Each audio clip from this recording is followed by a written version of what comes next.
Alrighty, we'll get started. I'll call this regular meeting of council, Town of Oliver, March the 8th. Call this meeting to order. Are there any late items to add to the agenda, CAO? Thank you, Your Worship. There is one item to be added, and that'll be J5. It will be the fees and charges amendment bylaw for first, second, and third reading. 1383.02 is the bylaw number. Okay, thank you. Can I get a motion to adopt the agenda as amended? So moved. Moved and second. Call the question. Is anyone opposed to the motion? Motion is carried.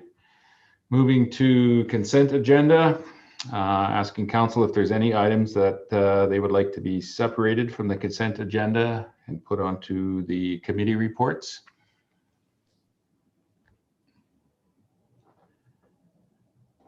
Not hearing any, I will look for a motion that the March 8th, 2021 consent agenda be adopted. So moved. Moved and second. Any further discussion? Hearing none, I'll call the question. Is anyone opposed to the motion? Motion is carried. Moving to business arising out of prior minutes, property tax distribution. I will pass this over to our CFO.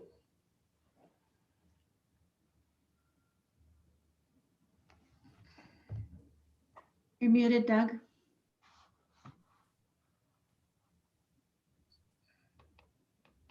Doug, you're muted.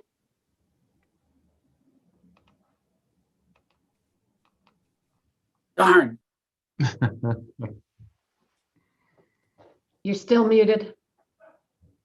You're still muted, Doug.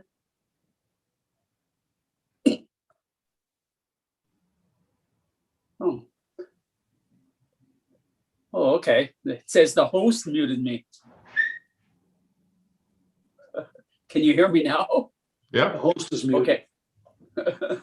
Thank you. This report was previously presented to council in early January at a request to council back in late 2020. And it was a result of a thorough review in comparison to all the municipalities in the Okanagan Valley in regard to our assessments, our total assessment role, meaning the business versus the residential, a review of the tax burdens, a review of the residential and business tax rates. And I went through an extensive review and I've regurgitated the report. So it's exactly the same report that was presented previously.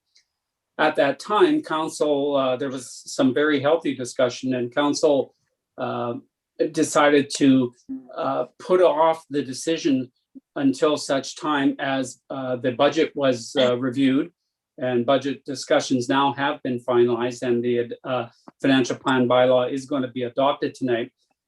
Therefore, at the same time, or in tandem with the financial plan, I'm bringing this report back to you.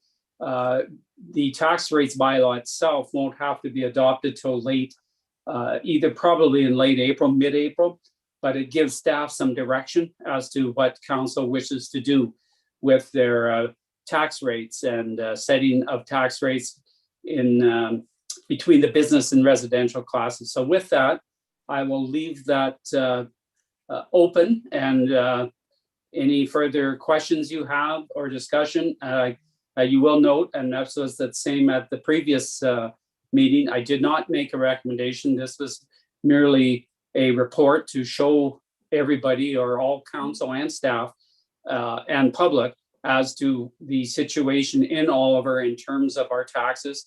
And as most of the metrics will show, that we do have extremely low taxes. So with that, Your Worship, I will pass it back to yourself. Thank you. Thank you, CFO. Any questions for the CFO?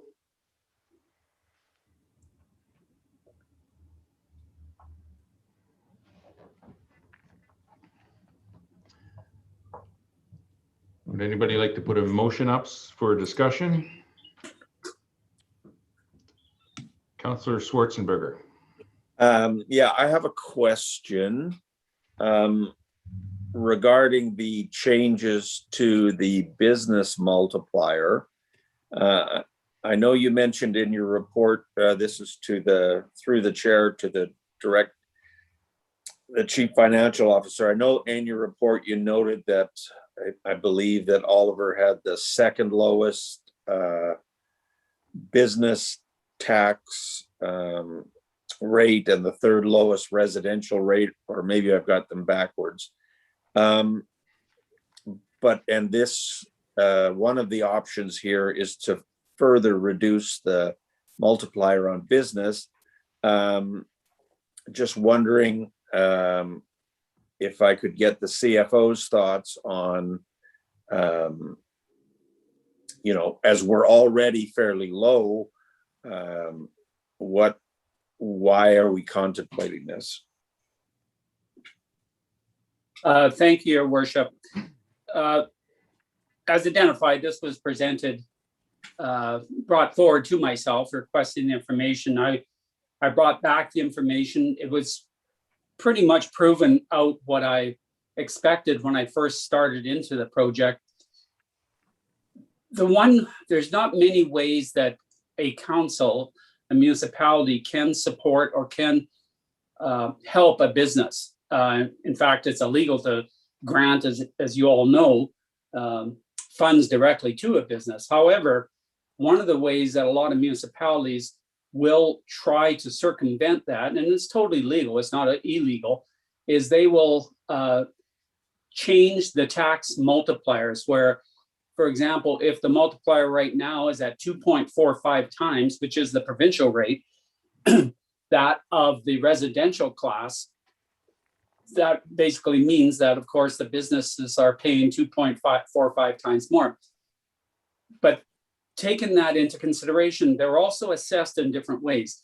The business class is assessed on income, the income approach, where, of course, residential is assessed on the market value approach. So it's very difficult to, by itself, to say that they are 2.45 times higher.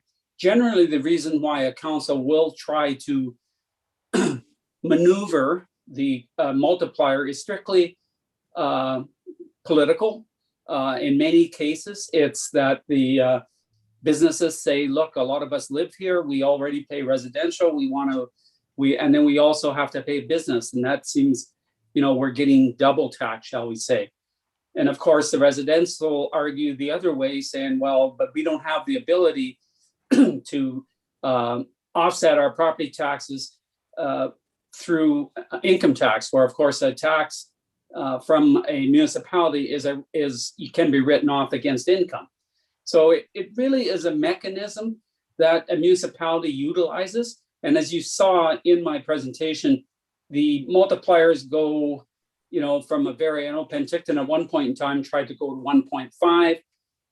Down in the Lower Mainland at times, I remember the city of Vancouver was up to 7. I think they've got it back down to around 5 to 1. And Osoyoos, our neighbors to the south, are 1.6. They've been 1.6 for a very long time, and we're at 2.45. So, like as I indicated, it's a mechanism for council to consider a way where they deem that they can help a business in the community operate and hopefully generate a little bit more profit. But that being said, of course, that shift has to go somewhere, and that shift, in our case, will be going to the residential class. But saying that, of course, the residential class is a much, much bigger class than the business class, so they can bear the burden of that in a much easier way, and the increase isn't nearly as much as it would be on the business class. So I know that's a long-winded response, and I will pass it back to the chairman. Thank you, Worship. Thank you, CFO. Does that answer your question, Councillor Schwarzenberger? Yes, it does. Thank you. Councillor Mattis. Thank you, Your Worship. I would also say that keeping our taxes in line with Penticton and Osoyoos also makes us more competitive and more attractive for business to come here, which benefits all of us in the longer term, and in actual fact helps keep our taxes lower by getting more business here. So I would move option 1, that the town of Oliver utilize the tax ratio tax distribution method and reduce the business tax ratio from 2.45 to 2.30 for 2021. And further, that the ratio be reduced to 2.15 for 2022. And it's difficult to read when it keeps moving, but for 2022 and 2.0 for 2023, and that tax distribution methods be reviewed for the 2024 tax year.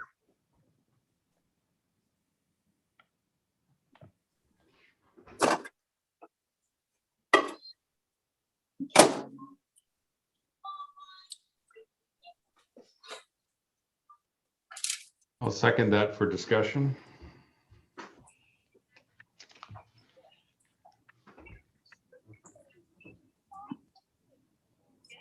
Come up for a bite of rice, little buddy. Whoops. Nice. Any other comments or questions on the motion? Questions to the CFO or discussion? Questions on the impact of this change? Councillor Ventimiglia? Well, you almost took the words right out of my mouth, because that's what I was exactly going to ask about the impact to residential taxpayers. Because if I understand correctly, as we decrease the business tax ratio, we're going to be shifting the burden into residential taxpayers. And so I kind of wonder how that's going to affect our numbers sort of this year, next year. And then I also wondered, and this is to the mayor, if you got the information that you were hoping to find in this report, and interested to know your thoughts. I will defer to the CFO first. Thank you, Your Worship.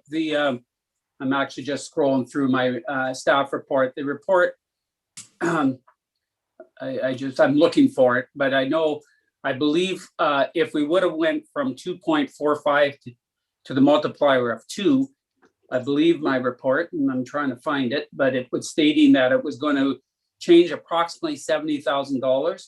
So therefore, we're only going by about a third of that. So it'll be approximately, $17,000, $18,000 shift in, actually a little bit more than that, sorry, about $20,000 shift in 2021.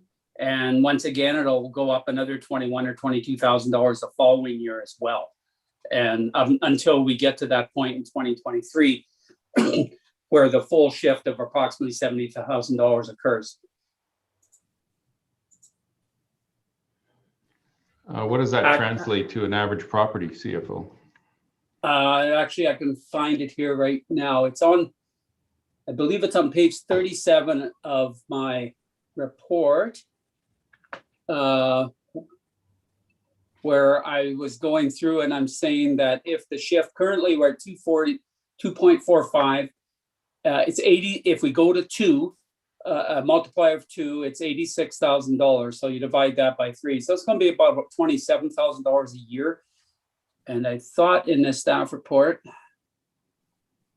that I did say what that's going to be on an average house. I believe it probably, it's going to be, I'd have to, I'm sorry, I don't have that number at the top of my head.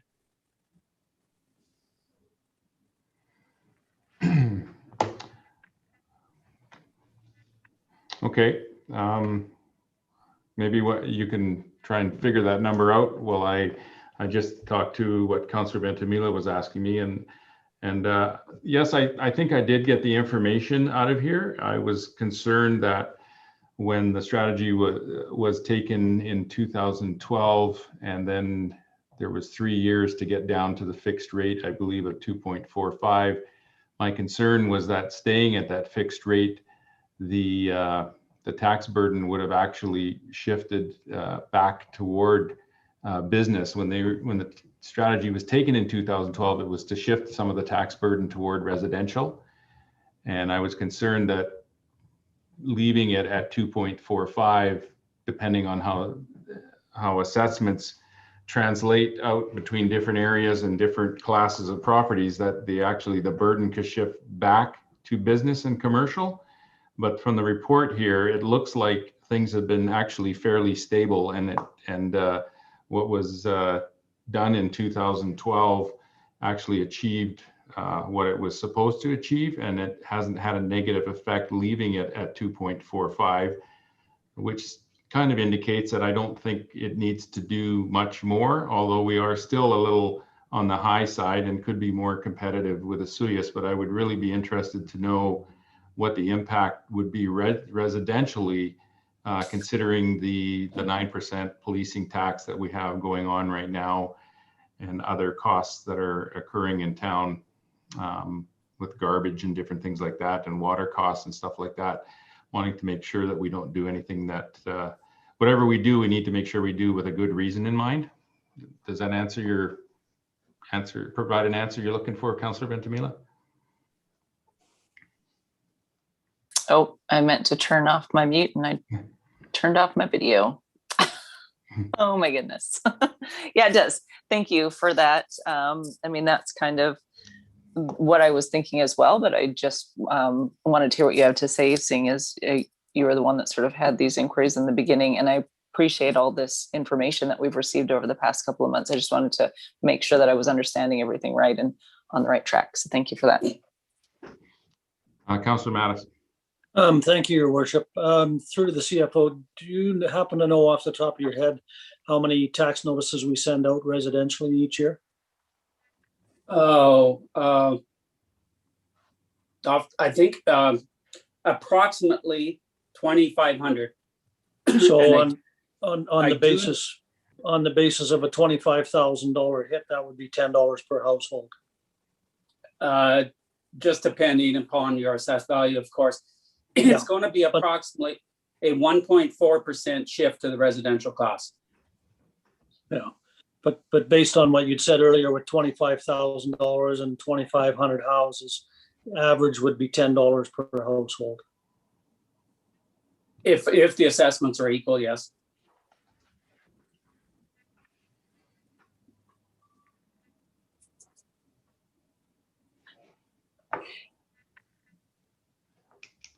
Councillor Grace. Thank you, Your Worship. Through to the CFO, so that if we were looking at that equal assessment amount, though, that's going to be each year over the next 4 years. So we're looking at an additional $40 per household, say, if all things were equal. It would, through the chair, it would be 3 years, and it would be $30. I mean, I'm a little hesitant. It'll still put us at a higher ratio than both Penticton and Asuyas. I feel like we're just continuously raising taxes, and to shift something else over to our residences. I mean, I don't know, I'm really on the fence with this one because our businesses are really struggling as well. And it's tough to be in a situation where it's one or the other, because I think they both need relief. So hopefully there's some more discussion before we have to make a decision, because I'm not sure where I sit yet. Thank you. Councillor Schwarzenberger. Thank you, Worship. To Councillor Grice's comment, I mean, I understand the shifting to the residences, but the 9% goes again, or take the 9%, which we are charging for increased policing, that goes to the residences, and the businesses pay 2.45 times that. So, I mean, the businesses already pay more than a residence does. Being it's based on income, and in the middle of COVID, we're probably the value of the businesses has probably gone down, or their income has gone down, and thus their taxes would have gone down as well, and that's a help for them. So I guess I'm not opposed to the motion as it's put forward here. The one thing I'm not sure we should be doing is telling the next council what the rate should be in 2023, because some of us, or all of us, or me in particular, won't be here for 2023. So I'm not sure we should be putting that on the next council. And those are my thoughts. Thank you. Councillor Mattis? Thank you, Your Worship. A couple of points. When we talk about income, it isn't the income of the business, it's the income of the building. The building is assessed on what the potential rent of the building is. So if rents have gone down, then the assessment would go down. It's based on that's the valuation. It's not the income of the business itself. Just a clarification. The second point would be that any future council is certainly welcome to change anything that we do after the fact, that they're not bound by anything that this council has done. It can come forward to them the next time around.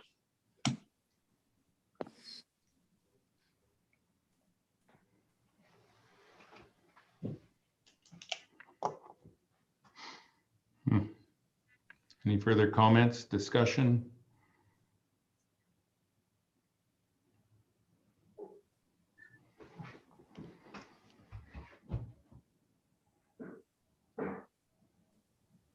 Councillor Ventimiglia? Well, I don't really have any new information to add. I guess I'm just kind of what I think is in a similar situation to some of my fellow councillors that I've heard from. I understand the reason for reducing the tax rate ratio, or the business tax ratio, sorry, and wanting to be competitive with neighboring communities. However, currently we are quite low in both our residential and business tax rates. I totally and fully understand attracting, using that as an attraction to our community, and the fact that more businesses in our community are better for the community as a whole, and all of those things described. I fully understand that, but I struggle with, in a year, COVID year, where we have 9%, we're going to have another 9% next year, shifting another 1.5% and another 1.5% over. And sometimes we talk about it in percentages, and sometimes we talk about it in dollars. But if it's percentages, and we often struggle as a council with even a percentage increase, and here we're talking about just pretty easily shifting over 1.7 or whatever that number was. So I see both sides of the equation, and fully understand the reasoning for getting our business tax ratio down. I just wonder perhaps if this is not the year to do that. That's, like I said, no new information, but those are my comments for now. Councillor Grace? Thank you, Your Worship. Yeah, and I think that it's the tax rates, when I look at it, that makes the difference for me. I mean, that's where we are competitive and lower than almost all neighboring municipalities. So I think that's where I would probably be opposed to this motion. That's where I've landed. Thank you. Councillor Mattis? Thank you, Worship. Just a clarification, we're lowest tax or lower taxes on both residential and business. And that's a different problem that we need to solve over the longer term. That is totally unrelated to fairness of our tax policy, which is who pays for the services that they get, and who pays more for the services that they get. In this case, it's the businesses are paying, well, by the time this is all said and done, they would pay twice as much as a residential for the same services.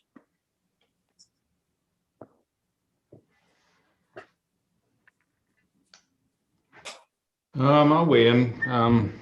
I hear council struggling a bit. I'm kind of struggling a bit myself with it a little bit. Like I said, I was hoping to see, to get more clear information here that the tax burden was shifting back to the commercial business properties because of the strategy of holding the line on a 2.45.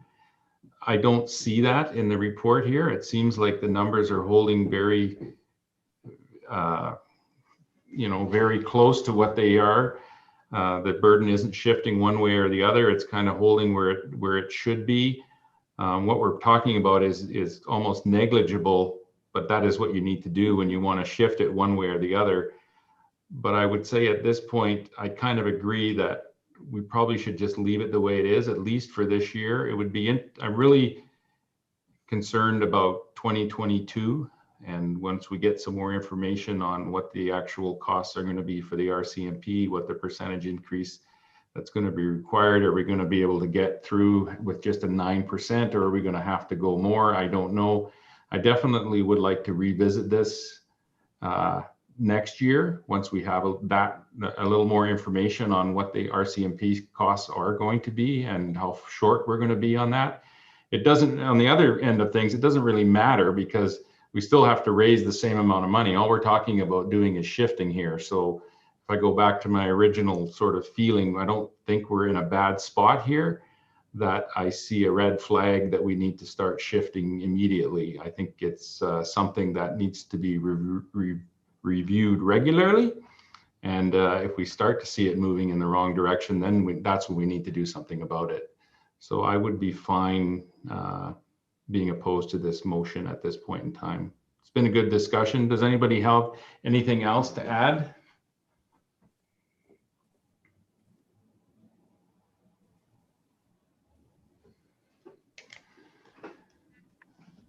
Not hearing any more comments or anything, I will ask the question. Is anyone opposed to the motion? I'm opposed. I'm opposed. I would be opposed as well. Motion fails.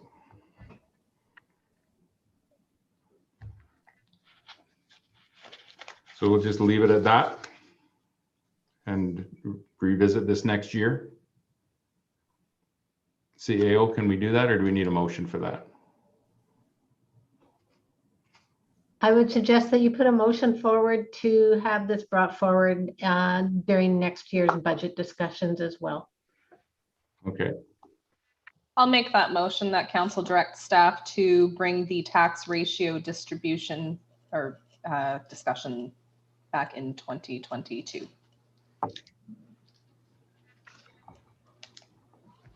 I'll second. any discussion on this motion? Hearing none, I'll call the question. Is anyone opposed to the motion? Motion carries. Moving to item 2, community financial support, COVID-19 restart funds. I'll pass this over to the CFO. Thank you, Your Worship. At the last meeting of council, I presented a report to council identifying 4 options for council in the utilization or not of utilizing the COVID restart monies that the town of Oliver received from the federal government via the province in the amount of approximately $1.6 million. The council at that time had some specific questions they wanted answers from the organizations, that being the recreation, tourism, the theaters coming on the next report. We separated that out, as well as heritage. I do believe that Carol Sheridan and Ian Lobb are online. So if council has any further questions or require further clarification, they could certainly ask that. And if it's appropriate, council at the call, the chair can certainly ask that of those people. So I will leave that in your hands, Your Worship. Thank you. Okay. Any questions for the CFO or Carol Sheridan or Ian Lobb, council?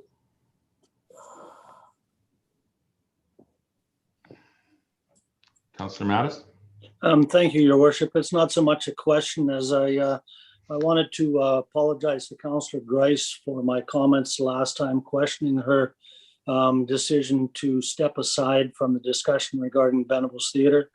That was inappropriate, and I just wanted to publicly apologize. Thank you. Appreciate that.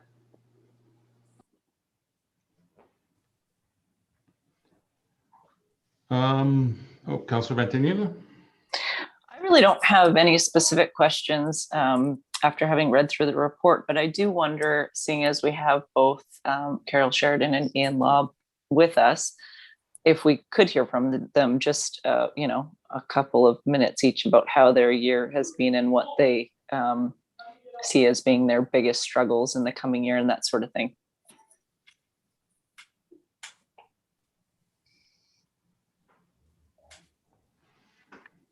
Carol? Sure. Thank you so much, everyone, for the opportunity. How has this year been? Year has been a very tough one for many reasons, but a very rewarding one in many others. Very tough. It's actually been a year since we made the decision that we'd be closing our facilities because we all kind of panicked and freaked out and closed down. And then, you know, slowly made a recovery that I think was quite remarkable considering the restrictions that we were under. And the support from the society and from council and the RDOS was extraordinary last year in order to remain open and operational. I think we provided very important services to the community during an extremely challenging time, and we continue to do so. We've made many changes to the way we operate, lots of staff training, lots of new protocols, and have managed to find a way to deliver really quality recreation services in the midst of a pandemic.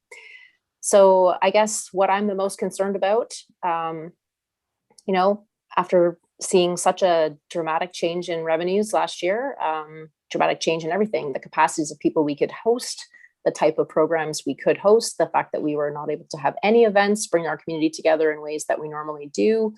What I'm most concerned about is making a full recovery from that and being prepared and being supported in a way that we can make a full recovery from this.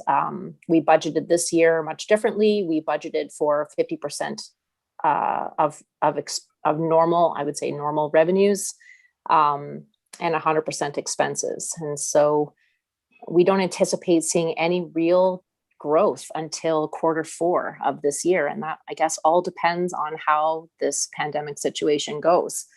What we are up against has not changed, though.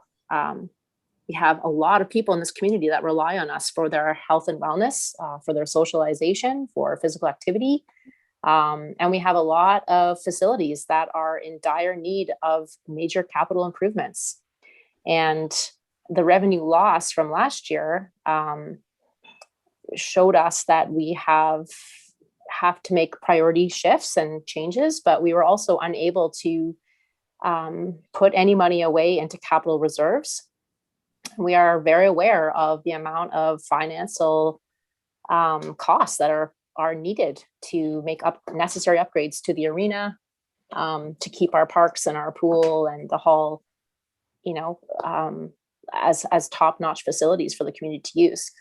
And so I guess my message would be that if the funds from the federal government for COVID-19 relief or economic recovery or to cover these types of revenue shortfalls were intended for this purpose, that I would invite Mayor and Council to consider this an opportunity to further invest in the services that deliver so much benefit to this community. And I'd be happy to answer any questions. Thank you. Thank you, Carol.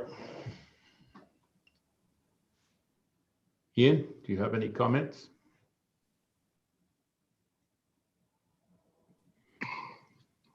Let's see. Well, your worship and council, thank you very much for the opportunity as well. Greatly appreciate this. Just basically reiterate a lot of what Carol just said. It was a very interesting year in a lot of ways. It was my first year walking into into tourism with pandemic, which was interesting. And like Carol said, this time last year, actually, we were at the tourism conference in Victoria and Vancouver, talking about the year ahead and looking at what was to be. And then it was about a week and a half later, things shut down dramatically. So I mean, for us, it was it was definitely a learning curve in the sense of figuring out, like Carol was talking about, the processes, protocols, really trying to streamline the business, what was in place, what had to be done. We made some significant changes, I think, and we learned a lot as far as how to cope with like emergency messaging, with how to still get messages out to the public. And I think more importantly, I think the biggest thing that came out of this year were partnerships. We established a lot of new partnerships with Destination Soyuz, with Penticton, with many of the communities throughout the Southern Okanagan, built that new relationship with the Southern Okanagan Tourism Alliance. We learned a lot from each other. We learned a lot from a small community standpoint, what's happening across the province and across Canada. I think we definitely gained a lot of information. The hardship, for sure, we talked about too, is the lack of ability to really engage the public face to face and have the events that we are pretty huge aspect of our business. Creating those different events. We learned how to create some smaller events and different ways we can kind of incorporate smaller events to fill in the season as we go forward too, looking at the shoulder season and make this more of a 4-season destination. We worked really hard on the things that we could do. We profiled, worked on profiling a lot of different businesses and people in Oliver, telling some stories, really having the sort of building up that image bank and building up some opportunities to market once we finally are allowed to bring people back. One thing that came out, the conference that I was at last year is the same conference that's happening right now, but of course we're doing it virtually. We're doing a Zoom conference for this entire week. And the thing that came out too is with Destination Canada, who kind of oversees everything that's going on. In a sense, they kind of are the guiding force for Destination BC and then TOTA and ourselves. And saying that we're looking at, as we look to the recovery, we're looking at like 2021 is going to be paramount to sort of see how fast we can recover. We know it's going to be an interesting year. It's going to be a challenging year for sure. But the idea of when we come out of this and recover properly will have a lot to do with what we do this year. So it's important for us to kind of keep the momentum going and drive tourism back and drive people back to our businesses when we can. So we're, from that standpoint, we're doing everything we can from our side. So we definitely appreciate the conversation, the support that we've had from the town of Oliver, from RDOS, and from all the partners. And definitely look forward to like answering any questions we can and having a good 2021 the best we can. Thanks, Ian. Any questions for Carol or Ian? Councillor Grice? Thank you, Your Worship. Not so much a question, I guess, as a comment. Is I fully support providing the funds to these services. I think they're both essential services to our community, and it is going to take time for both of them to rebuild. I think there's this consumer confidence piece where people we're not going to just snap our fingers and the doors are open and everybody comes rushing back into our recreation facilities or to come and visit Oliver. It's going to really take some time, and there's going to be some carrying costs to keep these organizations going in the meantime. So I feel that this is what this funding is for, and I'm certainly in favor of supporting our organizations. Thank you.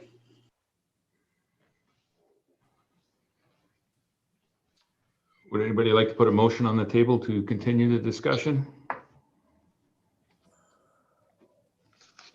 Councillor Ventimiglia? Yes, thank you, Your Worship. I would echo those last comments. I as well believe that the requests being made are within exactly what the scope of what these funds are intended for.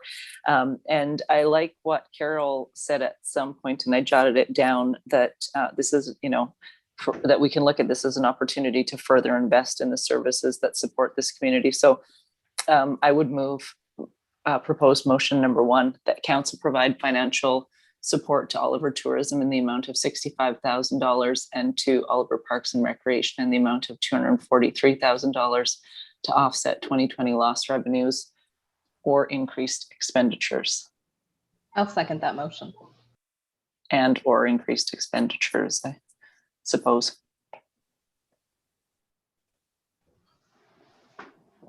Councillor Schwarzenberger. Thank you, Worship. I was just going to make the same motion, so I'll just leave it at that.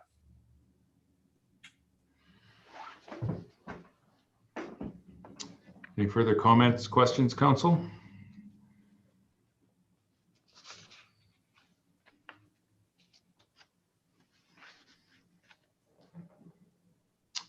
Hearing none, I will call the question. Is anyone opposed to the motion?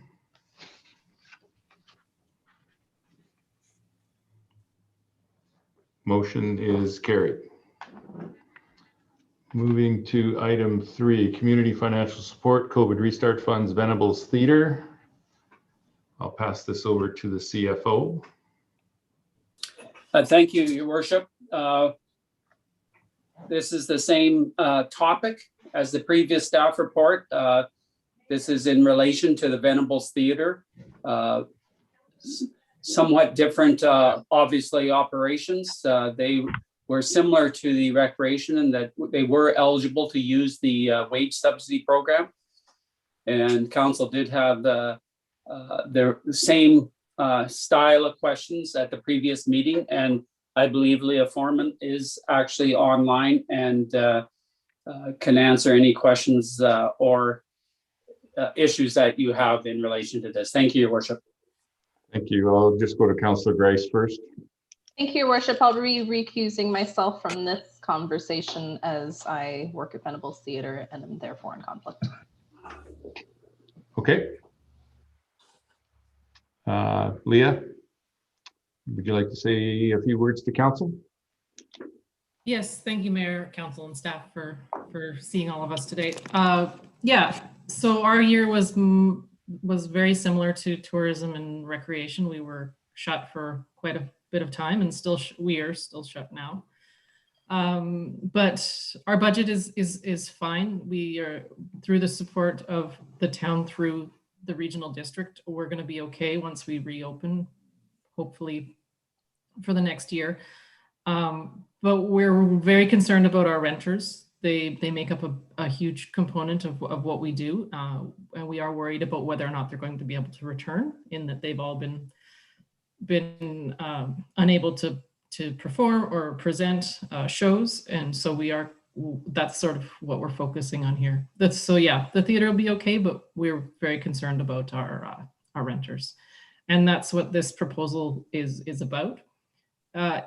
It was requested in a lump sum, only to not create any more work for the financial department of the town of Oliver. But if the fund needed to go through the town office, that would be fine with us as well. And that's all I got to say. Thank you. Thanks, Leah. Any questions for Leah, Councillor Mattis? It's more a question through the CFO or the CAO as well. This is an indirect subsidy to businesses that the town would be giving according to the proposal.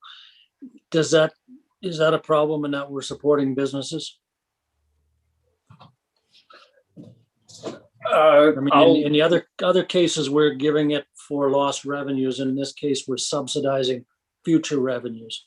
And I'm a little concerned with the subsidy portion of business.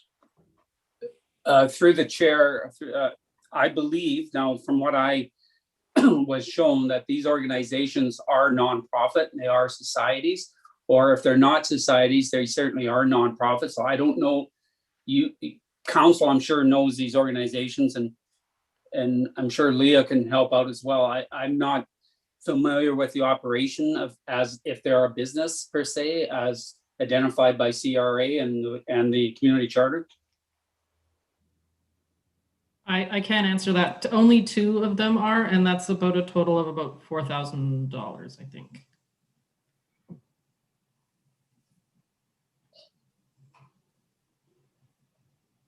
Does that answer your question, Councillor Mattis? It answers the question, but it doesn't make the concern go away that we would be subsidizing those 2 businesses I'm not sure that we're allowed to do that. Okay, we'll come back to that. I'll go to Councillor Ventimiglia. Thank you, Worship. I think this is a great idea. I thought this was a great idea when we first read about it a couple weeks back on our last agenda. I think, well, personally, I've heard, you know, I don't want to call it a report, but like interview after interview on the CBC, for example, about how the arts community is so hard hit. We know that it's one of the hardest hit communities as a result of the pandemic. And I think that this plan, from the way that I read it, not only aids to assist the struggling artists and the arts community, but in turn, what it'll end up doing is helping to build back the vibrancy of our community. So the way that I see it is that we end up having, you know, sort of a pretty quick startup and not the slow ease back into things that would be predicted, knowing again that all of these, that the arts community is struggling so much and that it may be difficult for some of those regular performers to get right back in and back to business. So I think this is a great idea. I think that it's multifaceted, again, not only aiding the arts community, but helping to build back the vibrancy of the community. And I fully support it. I know that there was some talk last time about lump sum versus some sort of a granting program that the town administers. And I'm not necessarily partial one way or the other to either of those, but I just think I like the concept. Thank you.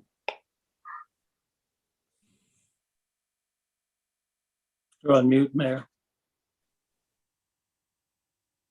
Thank you, Councilor Mattis. Councilor Schwarzenberger. Thank you, Your Worship, through the chair to Ms. Foreman. The $30,000 that's going to be used to help some of these performers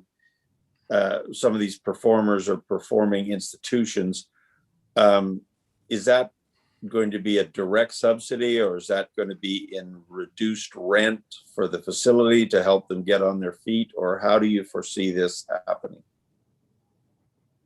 This would be a subsidy for rent and technical charges. Those are the two major charges that come with the rental of the building. So it also depends on where we're at the beginning in September and October. There may be live streaming charges that are incurred if there's only a 50-person audience. Some of these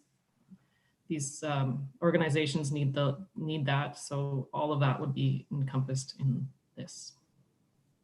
Does that answer your question? Yes, thank you. Councilor Mattis. Thank you, Your Worship. To follow up with Councilor Venamila, I do as well support all of this for the portion of the community that is performing that sort of thing. If we could get a breakout of the exact number that's anticipated for the actual businesses, and have that amount taken off, I would give 100% support to giving. I heard the number 4,000 thrown out. I would give 100% support that to the remaining 28,000, but to the 4,000 that would actually go to operating businesses in town as a subsidy, rent or otherwise. I have issues with that. So as it stands, I would have to vote against the 32,000, but would be more than happy to support a better number like 28 if 4 was apportioned to the businesses.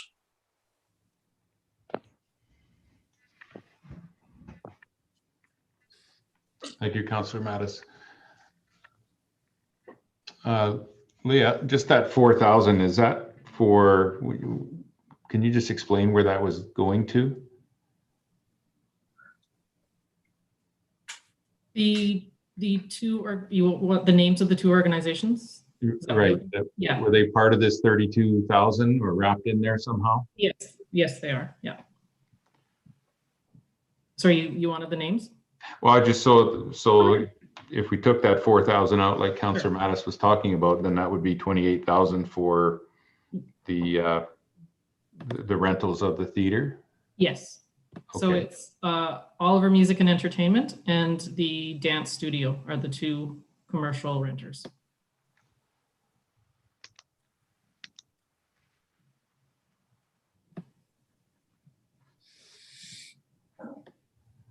And the 28,000 is for whoever else wants to rent the facility? Yes.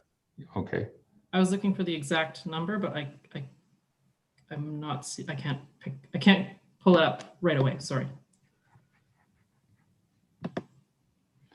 Councillor Ventimiglia? So do we know for sure that we wouldn't be able to support all of the local theater users? Or is this something that we're just surmising based on that regulation? Being that this is a different program, perhaps a granting program or something like that, I'm just wondering, do we know for sure that we can't support all of the local arts users? Well, we're not allowed to support business.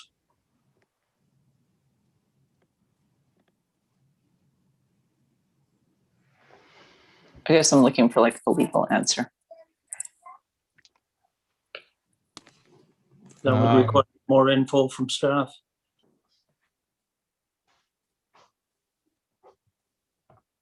CAO, Thank you. would it be possible to get some more information on which users, which renters we would be able to work with the theater on to provide this type of a subsidy without getting ourselves into any issue regarding supporting a business and bring this back? I think it sounds like council is supportive of this for sure, and just wanting to make sure that we're not supporting something that we shouldn't be supporting.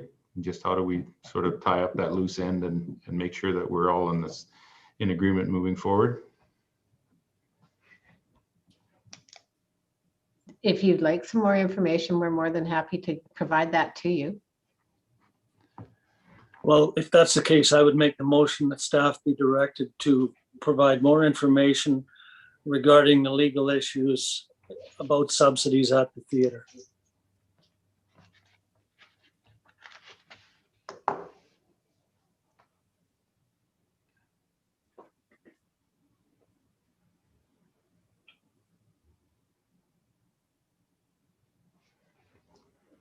Councillor Ventimiglia? Yeah, I'd second and I support that motion. I think ideally in my mind, we'd have the opportunity to support all of the local arts users from whatever angle they're coming at, because again, I just think that this is really going to help to speed up our rebuilding of that portion of our community, some of the vibrancy that we've been missing. So I absolutely support the motion and look forward to hearing the further information. You second the motion? Did you second it? Okay. I did, yeah, I don't know if you heard that. Yeah. I too hope that we get the answer you're looking for, Councillor Ventimiglia. Okay, any further questions, discussion? Not hearing any, I'll call the question. Is anyone opposed to the motion? Motion is carried. Moving to committee reports. Chairperson Schwarzenberger has a report for us from the Committee of the Whole meeting earlier this afternoon. Thank you, Your Worship. This afternoon's Committee of the Whole, we had two items on the agenda.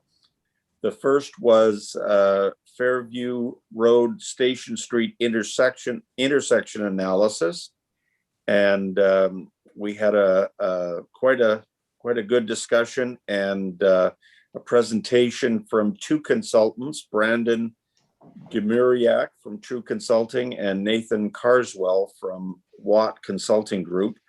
Their presentation was that the intersection in question, Fairview and Station Street, seems to run fairly well. Only 6 accidents in the past 5 years, and only 1 accident involving a pedestrian, and that was less than 50% of the provincial average for intersections like that. We also talked about possible changes for pedestrian safety, as far as signage and painting and things. So staff is to come back to us with costs associated for the pedestrian signage, possible flashing lights, more painting, and possible deterrents for a certain turn off Fairview Road onto Station Street. And the second item was the fees and charges amendment bylaw 1383. And this was mostly housekeeping with amendments that would include fees for a mobile food truck, solid waste fee, possible increase, and airport fees. And that item will be brought forward to the meeting later this evening. And that's all I have. Thank you, Your Worship. Thank you, Councillor Schwarzenberger. Moving on to water matters. Our first item is the water quality report for February 2021. I'll pass this over to the Director of Operations if he has anything to add. Thank you, Your Worship. This report is February's water report. I'll just touch on a few things and council can receive it unless they have further questions. In the rural systems, we're still working on black sage pipe problems that we had out there, and I'm going to know a bit more tomorrow, but I think everything's on schedule to be completed before the end of March. We also replaced a 10-inch domestic mainline valve on ryegrass, and installed new drives, gearbox, and intake on the intake drum screen at Mud Lake. In town, some of the guys were working on Tuckalnuit, refreshing and painting inside, and working on an air valve. The water quality was good for the month. And as far as temperatures and precipitation, we haven't seen a lot of snow this year down in the valley, so precipitation was low, mixture of rain and snow. And for February, we used almost the average amount what we have for the last 7 years, but our overall, because January was higher, we're a little higher than the 7-year average. I'll take any questions if there are any. Thank you, Director. Any questions for the Director?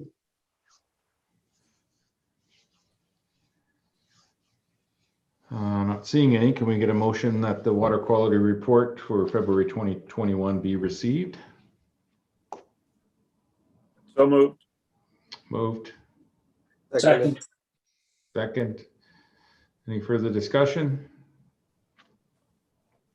Hearing none, I'll call the question. Is anyone opposed to the motion? Motion is carried. Moving to item 2, General Local Government Election Amendment Bylaw 1376.01. I will pass it over to the corporate officer. Thank you, Your Worship. The General Local Government Election Amendment Bylaw 1376.01 is before Council this evening for enactment. As part of Council's 2021-2025 capital plan, Council has identified that there's going to be required funding to prepare for the next steps with regards to the affordable housing project on Main Street. This is pending grant approval from BC Housing. With grant approval, if it's provided by BC Housing, the town of Oliver is committing to borrowing the funds to meet its monetary contribution towards the affordable housing project. This borrowing will require receiving assent from the electorate, either by referendum or alternative approval process. In preparation for a referendum, our somewhat new local government election bylaw should be amended to respond to voting during a COVID-19 pandemic. At a prior meeting, Council was provided some information that the province provided. They created a guidance document with key resources to help local governments in developing a plan for voting during a pandemic.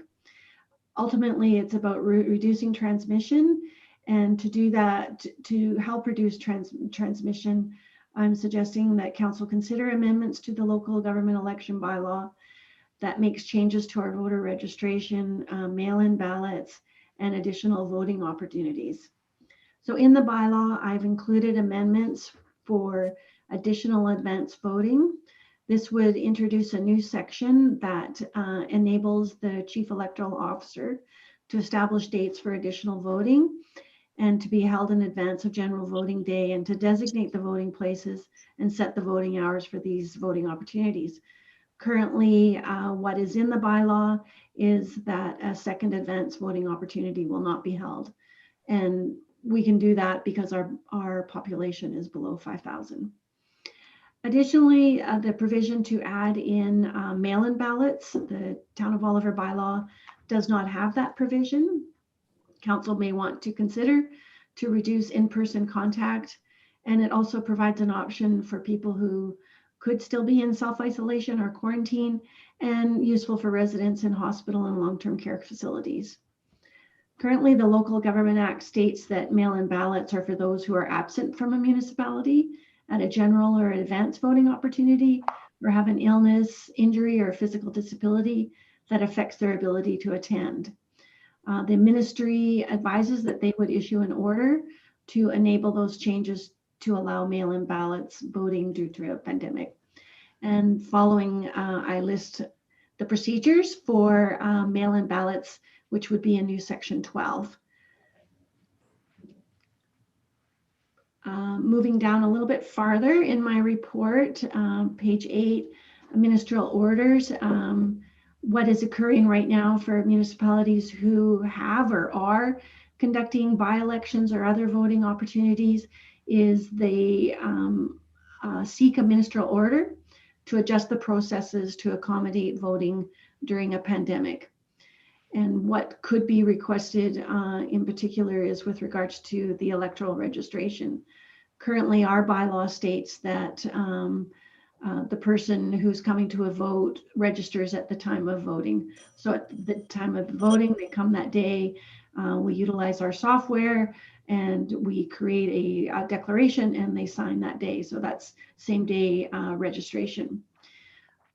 To help reduce all those touch points in passing pieces of identification back and forward and card readers and pens, I'm considering undertaking or introducing using a voters list. Staff are hoping to participate in the town of Penticton or the city of Penticton's by-election. They're doing one in June. They utilize a voters list just to learn how it's used and to determine if that would help us or if the process would ultimately be the same. In our bylaw, we also have a section 10 regarding special voting opportunities, where staff do visit the South Okanagan General Hospital and the Sunnybank Retirement Home to assist people with special voting opportunities. I'm suggesting just to leave that in the bylaw because hopefully we can do that post-pandemic and provide that opportunity. Again, we could seek a ministerial order just to allow the town of Oliver to strike that from an upcoming voting opportunity. So attached to my report is a amendment bylaw that lists the sections for change. It's removing section 9, which is where we only have a second voting opportunity will not occur. And the new section that allows the chief electoral officer to undertake additional voting opportunities. Also to provide a whole section on mail-in ballots. And that is a long process. And that's that for the amendments to the bylaw. So council does have some options. You may wish to give the first 3 readings to the general local government election amendment bylaw 137601, or refer back to staff for additional information, or you may wish to follow the current local government election bylaw. I did have an opportunity to communicate with the city of West Kelowna with regards to their mail-in ballots. They've been doing it for a number of elections and voting opportunities, because I was curious about the cost. And their corporate officer indicated they don't give much thought to the cost because they feel that it's really done just sort of regular work time. It's all a part of the election workload. But she says hard costs would be the courier cost, which we would apply to send it out, but for people to ship it back. So if people are asking us to courier it, we would do that. But if they would wanting to ship it back, that would be their cost. And I can welcome any questions that you may have. Thank you. Thank you, Corporate Officer. Councillor Grace. Thank you, Your Worship. Through to the corporate officer. So I understand the changes here and they make sense, but I guess, so is the idea that we're going to change the bylaw and then these changes will be in place for all elections, regardless of if we're in a pandemic or a state of emergency? Yes, that we would carry on with mail-in ballots going into the future. And I think providing additional voting opportunities is always great. They don't have to be the 8 to 8. They could be for an afternoon or a morning or early evening to try to accommodate those people that are working on different times to accommodate their schedule. So the intent is to keep the changes moving forward. So to follow up then, there's some flexibility within the bylaw depending on the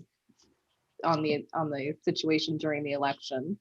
I guess, like you said, times and those sorts of things, we don't have to follow everything to a T. Well, we would have to follow the bylaw, yes, Yeah. for the processes and the mail-in ballot process. The special voting opportunities would enable the electoral officer to set additional days, like I said. We would leave in the Sunnybank and the hospital. But during this pandemic period, it's very unlikely that we would be allowed into that facility to seek a vote from a resident.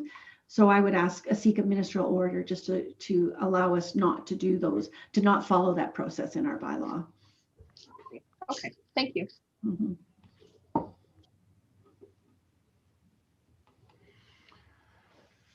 Any more questions? Seeing none, would anybody like to make the motion? The council give first three readings to the General Local Government Election Amendment Bylaw 137601 and the adoption be scheduled for March 22nd, 2021 meeting. So moved. Second. Moved second. Councillor Schwarzenberger, did you have a question? No, I was just going to move the motion. Okay, thank you. Any further discussion? Hearing none, I'll call the question. Is anyone opposed to the motion? Motion is carried. Anything to report this evening, Councillor Sadhu? Thank you, Your Worship. On Monday, March 1st, I attended the 100 by 100 meeting along with CAO and Councillor Grice. On Friday, March 5th, I attended the CAO recruitment meeting and tonight's two meetings. Thank you, Councillor Sadhu. Thank you. Moving to development permit variance permits, development permit 5928 and 5936 Kootenai Street. I'll pass it over to the Director of Development Services. Thank you, Your Worship. Sharing my screen here.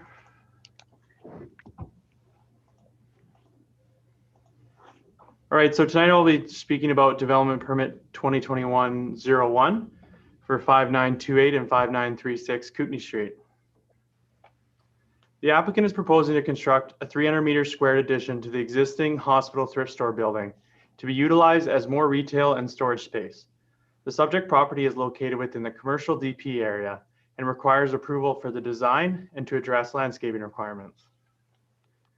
The property location is located along the south end of Kootenai Street where it meets the Milkameen and Main Street.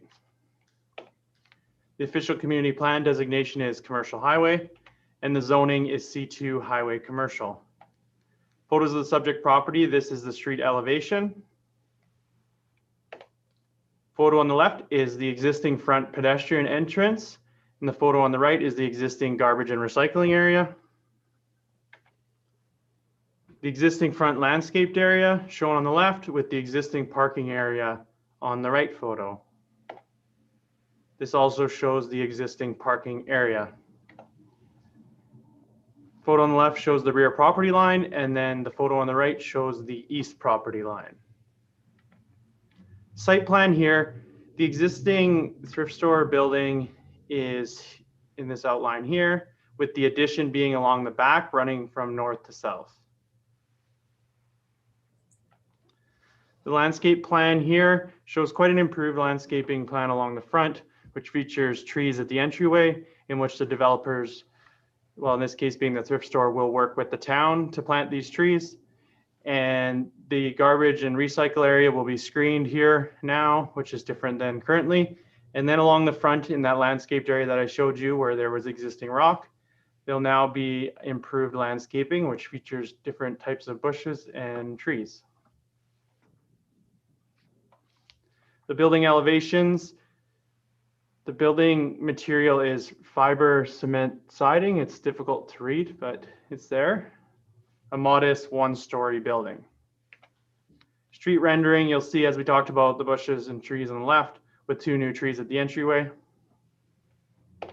Staff comments, the proposed development meets the intent of the commercial DP area as highlighted below. The addition is modest in height, features fiber cement siding, and will blend in well with the existing building. The landscaping and screening is being improved vastly, which features 2 trees at the front entrance, screened garbage and recycling bins, multiple trees and shrubs. A landscape quote in the amount of $4,200 approximately will be required to be deposited prior to BP issuance. The improved landscaping and frontage will have a benefit on the aesthetics of the street. With that, the options for council is they may choose to support the recommendation, may choose not to support it, may choose to refer it back to staff for additional information. The staff recommendation is that council approve DP 2021-09 and that staff be directed to issue the permit. Thank you, Your Worship. Thank you, Director. Any questions for the Director?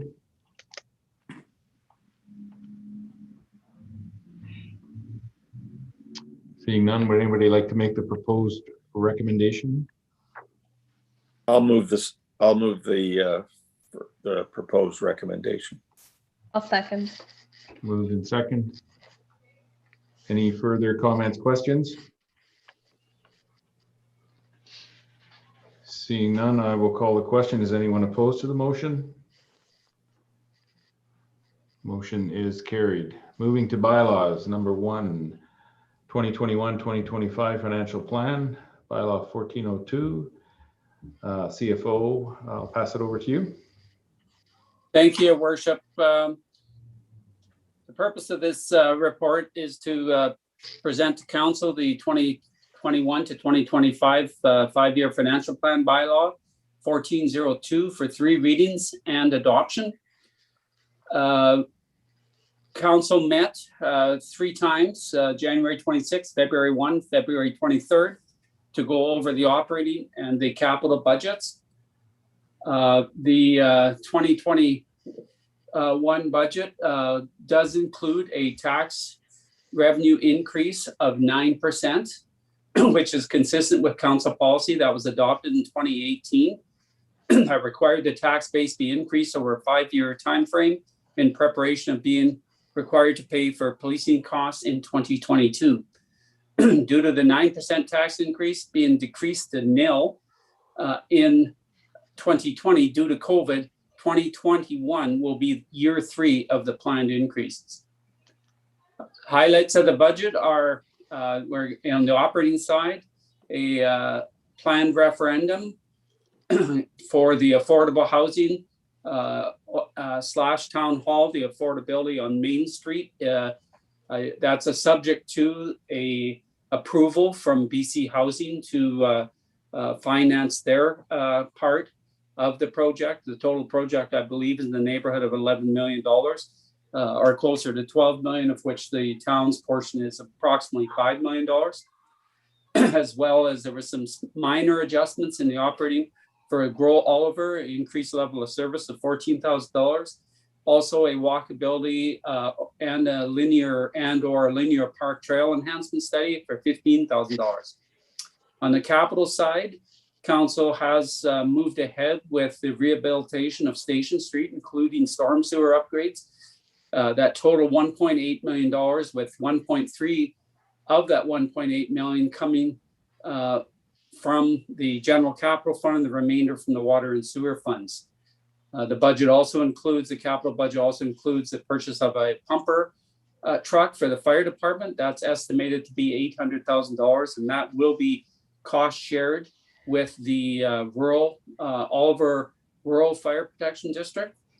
And we will be meeting with him on Thursday to go over that with him, as well as there is a purchase of a Vector truck for Public Works of $527,000. Once again, the affordable housing in Town Hall, there's $270,000 to prepare some initial design work, initial studies to prepare if it's approved by BC Housing for this affordable housing partnership, shall we say, with the town, as well as the Town Hall office itself requires some electrical and siding replacements work in the neighborhood of $120,000.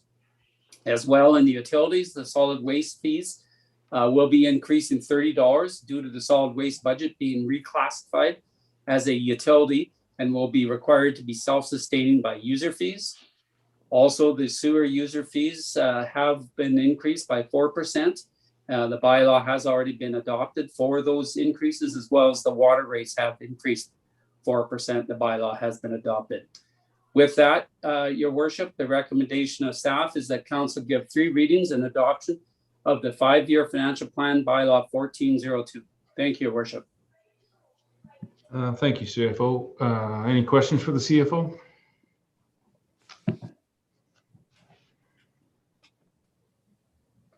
Seeing none, is there a mover of the recommendation that Council give 3 readings and adopt 2021-2025 5-year financial plan bylaw 1402?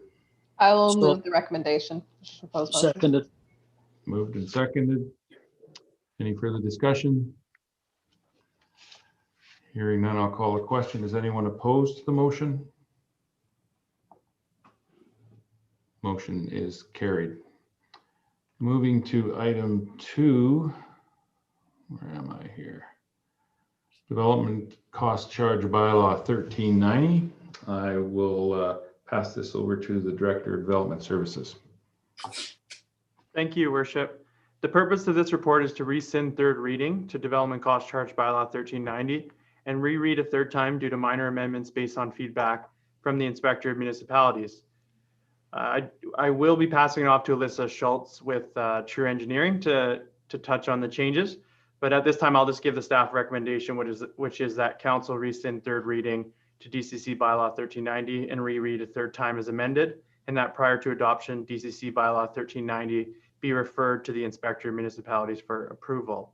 I will pass it over to Alyssa, who's here back for the 4th time or so, but she's happy to talk on the few amendments that are required now. Alyssa? Thank you, Randy. Would I be able to share my screen here? I've just put together a few slides to summarize. I think I've got it here. All right. Thank you for having me back again this evening. So I'd just like to summarize a few of the revisions that have been made to the bylaw since we last came to Council in December 2020. The bylaw was submitted to the Inspector of Municipalities and we received a few comments back. So the 2 comments that we received were regarding section 5 of the bylaw, which is DCC exemptions. Section 5.4 was regarding buildings destroyed by fire or demolished for the purpose of redevelopment. And that clause placed a 2-year time limit on DCC credits. The objective there is to kind of motivate people to redevelop any land that is destroyed or demolished. The comment back from the Inspector of Municipalities is that that timeline or time limit is not in line with legislation. So we've adjusted that. And then the second item was regarding parking lot construction costs in the parks DCCs that are not eligible. So regarding the DCC exemptions, we've revised that one clause to remove the time limit So it now reads a building is just, so this is one of the circumstances under which development is exempt from DCCs. A building is destroyed by fire or demolished for the purpose of redevelopment of the land, in which case development cost charges will only be payable for that portion of the building which exceeds the number of dwelling units or gross floor area of the original building.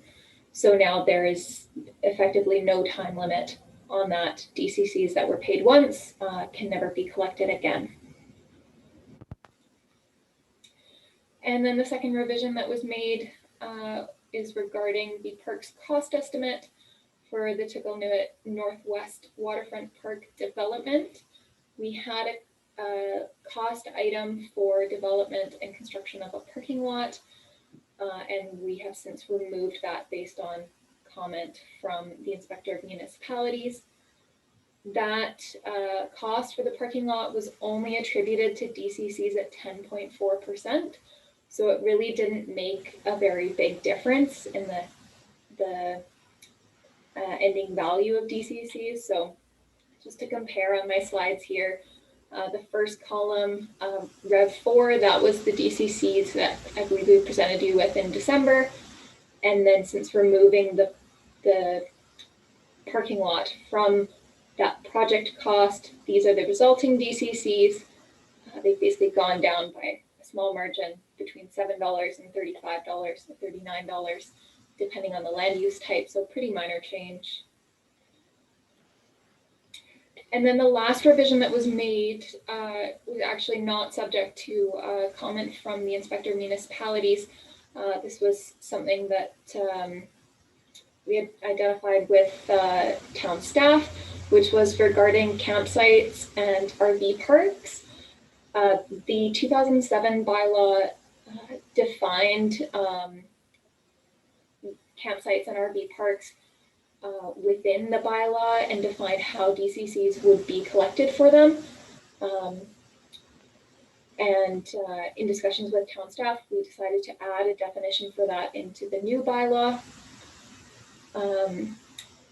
Typically, a campsite or an RV park would be a commercial lot. DCCs are collected on commercial lots based on gross floor area at the time of building permit. If we look at a campsite or an RV park, that wouldn't really apply. There wouldn't be a gross floor area to use, and there may not even be a building permit. So the timeline and the calculation method don't align with commercial uses. So in consultation with town staff, we took a similar approach to what's in the current bylaw, which is basically to assign a fraction of residential DCCs to calculate how much would be payable for a campsite or an RV park. So the key points here are that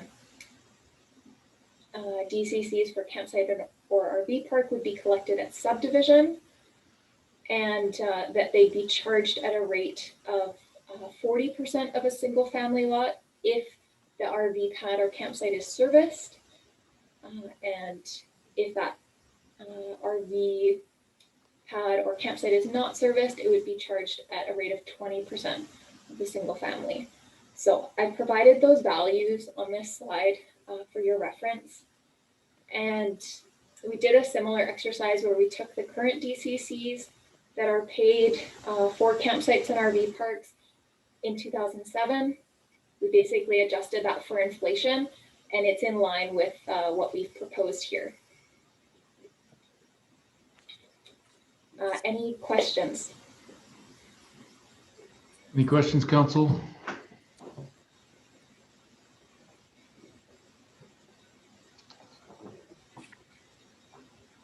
Not seeing any, Alyssa. Then I will look for a motion that council rescind the third reading of Development Cost Bylaw 1390 and reread a third time as amended, and that prior to adoption, Development Cost Charge Bylaw 1390 be referred to the Inspector of Municipalities for approval. So moved. Moved. Second. I'll second. I was going to second, but I do have a question. Councillor Benjamin. Thank you, Your Worship. Just for information, really, that first point that was made, and I was just scrolling through trying to find it, but regarding the time limit that had been put in, it's too bad that it has to be taken out, because that kind of seemed like a good incentive, to get lots redeveloped quicker, sooner rather than later. But my question is, because it just wasn't totally clear from the description, were we told no, that's just not doable ever, or is there a different time limit that would work? We were told that a time limit is not in line with legislation. We've seen that, through DCC bylaws that True has worked on, or that I've seen in other municipalities. I've seen that clause before. And it is a great incentive to redevelop lots, but I guess it's something that the province is just trying to crack down on. And it does make sense that no time limit can be applied, because that's the whole thing with DCC legislation, is that you shouldn't be able to collect DCCs twice for the same development unless there's an added cost burden caused by it. Hope that answers the question.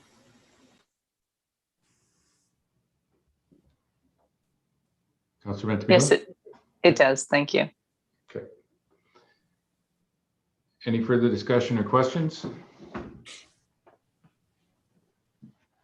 Hearing none, I'll call the question. Is anyone opposed to the motion? Motion is carried. Moving to item 3, zoning amendment bylaw 1380.16, housekeeping amendments. I'll pass this over to the Director of Development Services. Thank you, Your Worship. Bring up my PowerPoint here. All right. So today I'll be talking about the housekeeping amendments for zoning bylaw 1380.16. I know this has been before council on several occasions, but this is the first time in bylaw format and it's being introduced. So I will touch on all of the items and I can help answer any questions at the end of the presentation. The purpose of this report is to introduce zoning amendment bylaw 1380.16 for first and second reading by council, which includes several housekeeping amendments proposed by staff. The first item is bulk petroleum sales and storage, adding this as a definition to section 4. A recent inquiry from a potential property owner to construct a bulk propane storage and distribution business revealed that this is not a permitted use within the industrial area.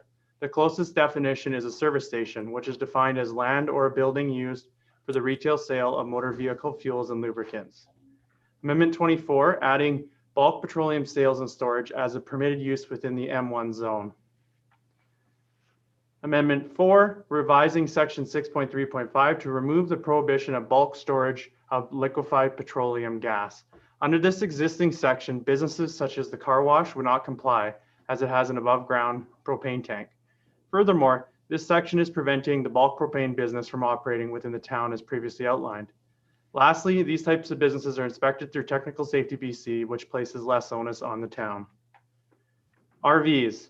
Amendment 3, replacing section 6.3.1 to state that any residential, commercial, or industrial use located within a tent, trailer, motorhome, or RV is prohibited except in the following circumstances. Temporary uses associated with a permitted campground. Temporary accommodation on town property for forest fire workers. An exemption in residential zones for residential uses within a motorhome or RV during the active permitted construction or alteration of a dwelling for a period of up to 6 months, provided that a temporary RV permit is issued. And temporary accommodation within a motorhome or RV for a maximum period of 7 days and a total of 14 days annually would also be permitted. Mobile vending units. Amendment 2, adding a definition for mobile vending unit. This will add a definition for food trucks or mobile retail shops which have not been previously identified in the zoning bylaw. Amendment 5, adding to section 6.3.6 to state that mobile vending units shall be permitted on all town-owned lands and commercially zoned private properties.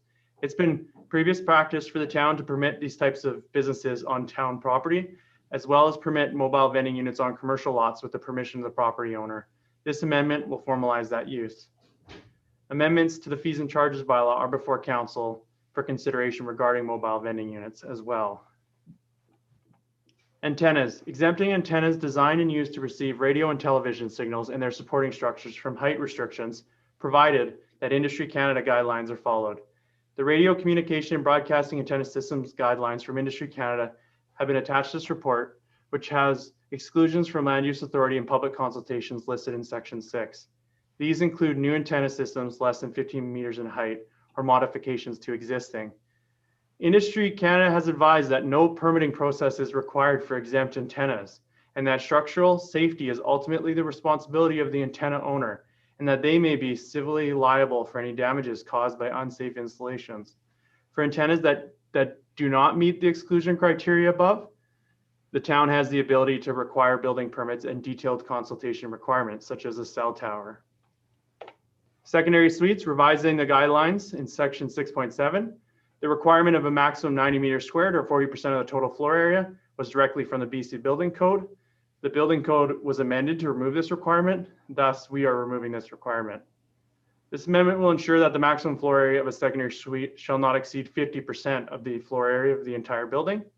The requirement that a secondary suite shall be connected to the town's sanitary system has been removed. Given that bylaw 149, which is attached to the report, allows property owners to connect to a septic system if the parcel of land is more than 150 feet from a sanitary sewer system. This requirement would hinder several of the town's more rural properties from constructing a secondary suite if the primary dwelling is currently connected to septic rather. Carriage homes, amending the carriage house guidelines to place a maximum of 90 meters squared and increasing the height to 6.5 to accommodate a full second floor.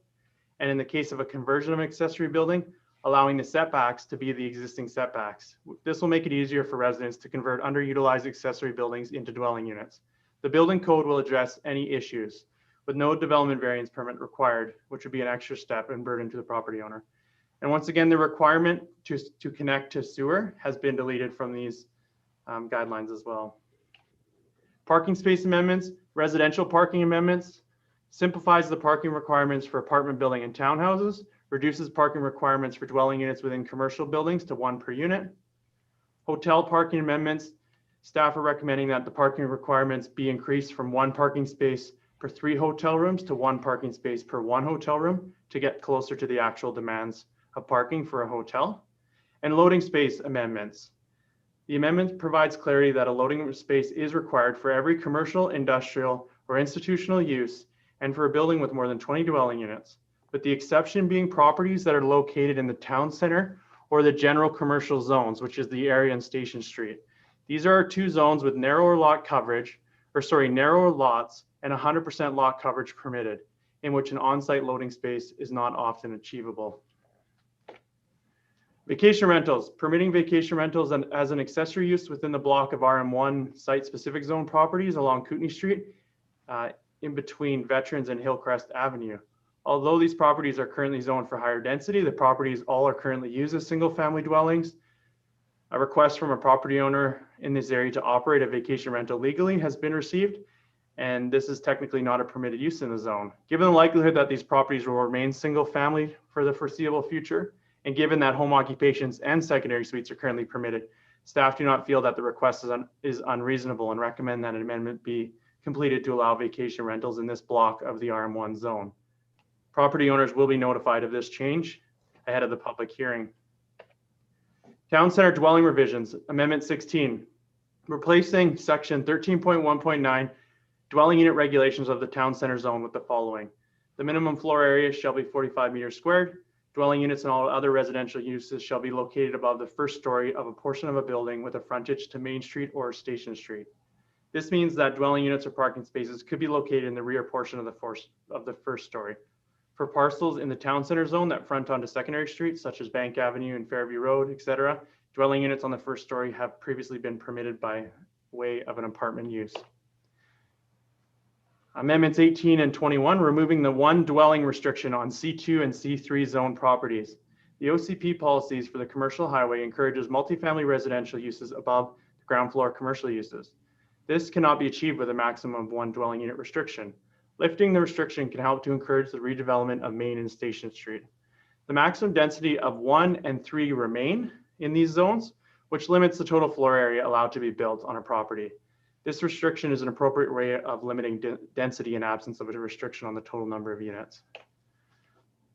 C2 revisions, Amendment 20, revising section 14.2.10, dwelling unit regulations of the C2 zone. This amendment is similar to the regulations identified in Amendment 16 for the town center zone, with the additional provision that a dwelling unit cannot be built without a permitted principal commercial use. Furthermore, the proposed regulations clarify that a standalone residential building cannot be built in the C2 zone. The reason for this is that it's primarily a commercial zone. C3, basically the same as the C2 zone, but applies to Station Street rather than Main Street. Other amendments, Amendment 9, amending the term land area to parcel coverage for accessory building maximums. Number 10, amending section 8.2 to round parking requirements to the nearest whole number. Amendments 12 and 13, ensuring garages and carports have a 6-meter setback from the street in the RS4 zones. 14, reducing front parcel line setbacks for an accessory structure in the RS4 zone from 5 to 4.5. Amendments 17, 23, 27, and 28 are new. These are removing requirements in the C1, CS2, M1, and AP, the airport zone. Basically, that dwelling unit shall be fully separated from other uses by walls and have separate exterior access. These were written in there, and the building code addresses these concerns, so there's no reason to have them in the zoning bylaw as well. Amendment 19, reducing the front parcel line setback for C2 from 6 to 4.5. Amendments 25 and 26 are reducing setbacks in the industrial zones, interior yards from 3 to 1.5. And Amendment 29, adding a site-specific provision to the visitor center to allow a cafe operation as a permitted accessory use, if so desired. Options for council: may choose to support it, not support it, or refer it back to staff. Staff recommendation is that the bylaw be read a first and second time and proceed to a virtual public hearing. Holding of the virtual public hearing be scheduled for March 22nd, 2021, and that staff give notice of the virtual public hearing in accordance with the requirements of the Local Government Act, and that is it, Your Worship. Thank you, Director. Any questions for the Director? Councillor Grace.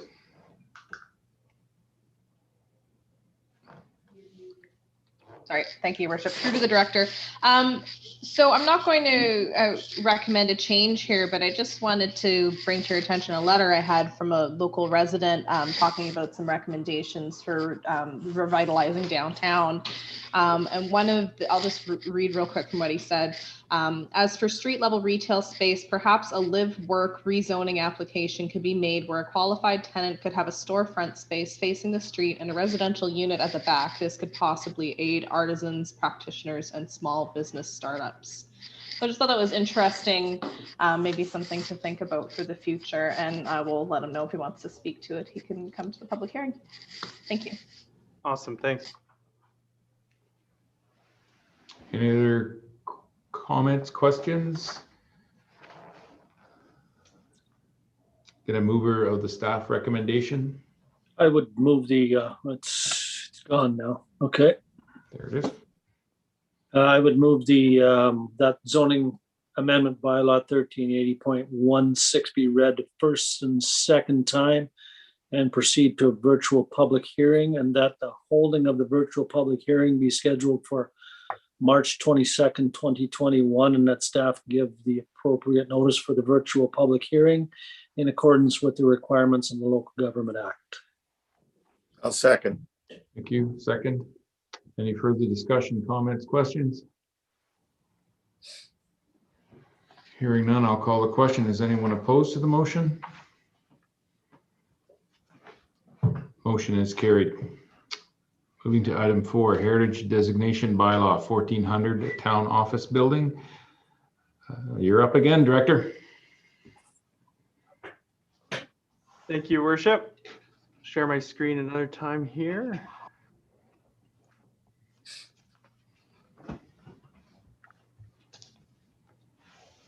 Are you able to see the PowerPoint there? Is it on the right screen? Coming. Oh, I'm over there. One sec. Can you see it there? Yep. Oh, it shifted to my other screen. Okay. All right. Heritage Designation Bylaw 1400 for the town office building.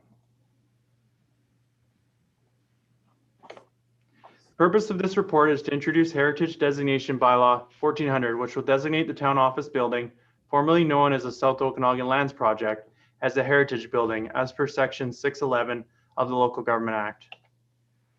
Some rationale. In terms of heritage value or character, the significance of the town hall building lies in its historic, architectural, cultural, and social value. It is one of the oldest public buildings in Oliver, built in 1921, and was formerly known as the headquarters for the South Okanagan Lands Project, which included the construction of the local irrigation canal known as the ditch. The appearance of the building as a house, rather than an office structure, echoes the community values of the time. The craftsman style home, consistent with Edwardian architecture, combined with the prominent location in the town, adds to the heritage character of the property and the building. Although the entire site encompasses historical features such as the Rose Garden, Cenotaph, John Oliver statue, and the Museum Archive building, the proposed heritage designation protection is for the town office building only. Staff comments. Section 13.1 of the OCP has policies and objectives that state that the town will work cooperatively with partners, including the Oliver and District Heritage Society, to identify and enhance the town of Oliver's heritage assets. Formally protecting the town office building would be a step in this direction. The town office building has historically been used for municipal purposes, and the adoption of the bylaw will not alter the use. The adjoining commercial multifamily properties could be positively impacted by the town office building being formally designated rather than being replaced with a larger building with a higher use. With that, the options for council is that they may choose to support the recommendation, may choose not to support it, or may choose to refer back to staff for additional information. And with that, the staff recommendation is that council give first and second reading to Heritage Designation Bylaw 1400, and that the holding of the public hearing be scheduled for March 22nd, 2021, and that staff give notice of the public hearing in accordance with the requirements of the Local Government Act. And I do believe that we have Sue Marhoon here or here shortly, who can also help answer questions from the Heritage Society. Thank you, Your Worship. Thank you, Director. Councillor Schwarzenberger. Thank you, Your Worship. Through to the Director of Development Services. I know at some point the Heritage Society was interested in having the whole area, including the John Oliver statue and the cenotaph, included in the heritage designation. And I'd just like to ask why that's been backed up to just the building.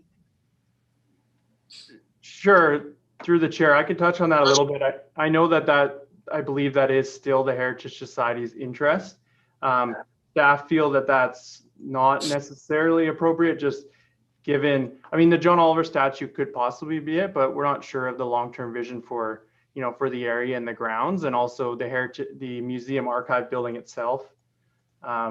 So I think the CAO may be able to also touch on this a little bit, if she has any comments.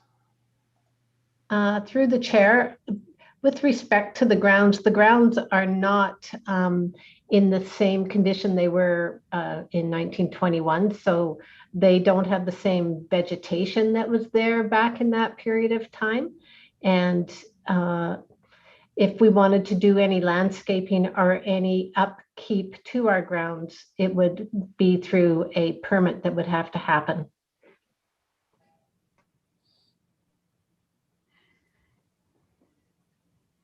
Does that answer your question, Councillor Schwarzenberger?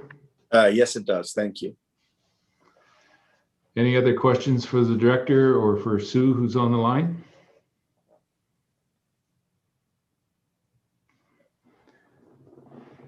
Seeing none, can I get a mover of the motion that council give first, second reading to the Heritage Designation Bylaw 1400 and that the holding of public hearing be scheduled for March 22nd, 2021, and that staff give notice of the public hearing in accordance with the requirements of the Local Government Act? I'll move the proposed motion. Second. Moved and second. Councillor Ventimiglia? I was going to move and or second and comment, just a comment, not a question, that it's nice to see this designation bylaw finally coming forward. We've been talking about it for a couple of years, and we've talked before about preserving our history. If we don't preserve it, we won't, we're not going to have it, another 20 or 50 years from now. So personally, I'm happy to see this move forward. Yeah, I would just like to thank Sue for the hard work she's put into this, the Heritage Society, and Randy. I think this is a good thing. Any other discussion? Hearing none, I'll call the question. Is anyone opposed to the motion? Motion is carried. Moving to item 5, fees and charges amendment bylaw 138302. It's here brought forward from the committee of the whole meeting earlier this afternoon, and the motion is that council give first, second, and third reading of the fees and charges amendment bylaw 1383.02, and that the adoption of the fees and charges amendment bylaw be scheduled for the March 22nd, 2021 meeting. I would make that motion. Motion's moved. And seconded. Seconded. Any questions for the corporate officer or discussion? Hearing none, I will call the question. Is anyone opposed to the motion? Motion is carried. Moving to correspondence, the March 8th correspondence report. I will pass this over to the corporate officer.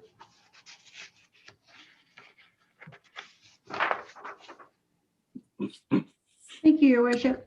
The correspondence report before council is brief this evening. There are 2 items for information only. One, an email dated February 22nd from the Liquor Cannabis Regulation Branch regarding Policy Directive 2102 for the reinstatement of the temporary authority for BC liquor manufacturers to deliver liquor to retail customers from registered off-site storage locations. And secondly, correspondence dated March 4th from the Okanagan Basin Water Board. It's a letter to Minister Hyman regarding legislative changes to prevent invasive mussels. And the resolution before council is that the correspondence item listed in K2 and the weekly mail be received. Thank you. So moved. Moved in second. Any further discussion? Hearing none, I'll call the question. Is anyone opposed to the motion? Motion is carried. Moving to reports, Councillor Mattis. Thank you, Your Worship. All of the scheduled open and closed council meetings. That's it. Thank you, Councillor Mattis. Councillor Grace. Thank you, Your Worship. I like to talk more than that, so I'll be a bit more detailed. Tuesday, February 23rd, I attended budget deliberations with the rest of council. Wednesday, the 24th, was Silga Speaker Series with UBCM President Brian Frankel. He gave a great presentation on codes of conduct and challenging behaviors at the council table. Thursday, February 25th, was the Oliver Age Friendly Working Group meeting. Monday, March 1st, was a Oliver 100 by 100 project committee meeting. Wednesday, March 3rd, was another Silga Speaker Series webinar on connectivity. Friday, the 5th, was a CAO recruitment meeting. Today's meetings, and also just wanted to thank Councillor Mattis again for your apology. I was kind of caught by surprise earlier, so I don't think I said much, but I think we all work better together at the council table when we treat each other with respect, and that really spoke to your character. So I thank you for that. And that is the end of my report. Thank you, Councillor Grace. Councillor Schwarzenberger. Thank you, Your Worship. Budget meeting with the rest of council on Tuesday, February 23rd. Thursday, February 25th, I was interviewed by the Penticton Western News on council's long-term care resolution that's being sent to Silga for support. Tuesday, March 5th, I attended the OTA meeting that was a Zoom meeting. And Friday, March 5th, the CAO recruitment meeting. Thank you, Your Worship. Thank you, Councillor Schwarzenberger. Councillor Ventimiglia. I heard a Tuesday, March 5th and a Friday, March 5th in there, Councillor Schwarzenberger. I think you got your dates a bit messed up, but these happen. So Tuesday, February the 23rd, special budget meeting. Wednesday, February the 24th, the Silga Speaker Series, which was quite interesting. Wednesday, March the 3rd, PCN Clinic Steering Committee meeting hosted by the divisions, and Friday, March the 5th, the recruitment meeting as well with the rest of council. Thank you, Councillor Vincevilla. On February 23rd, I was on a COVID conference call with Minister Osborne and a special budget meeting later in the day. February 25th was the mayor's vaccine conference call, which is taking place weekly now. March 3rd, had a meeting with Chief Louis up at the OIB office, and Divisions of Family Practice hosted a meeting for the Oliver Primary Care Clinic Steering Committee. March 4th, RDOS, and again, the Mayor's Vaccine Roundtable. March 5th, the CAO recruitment meeting, and I also had a Community Connections meeting earlier in the afternoon.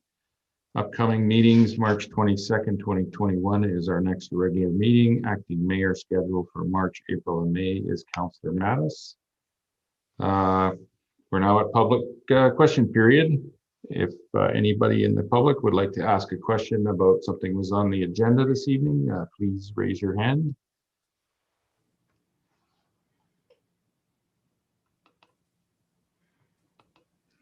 I'll ask one more time. I don't see anybody raising their hand.